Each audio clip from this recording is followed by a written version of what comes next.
এক দুই তিন চার প্রশাসনের পদত্যাগ দফা এক দাবি এক প্রশাসনের পদত্যাগ বৃথা যেতে পারে না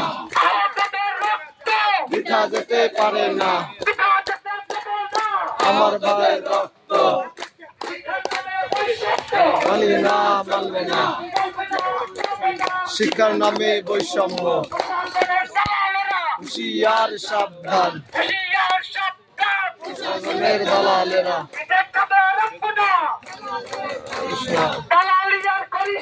পিঠের চামড়া থাকবে না দালালি আর করিস না হুঁশিয়ার সাবধান প্রশাসনের দালালেরা হুঁশিয়ার সাবধান চলবে না চলবে না শিক্ষার নামে বৈষম্য একসাথে চলে না শিক্ষা আর সন্ত্রাস একসাথে চলে না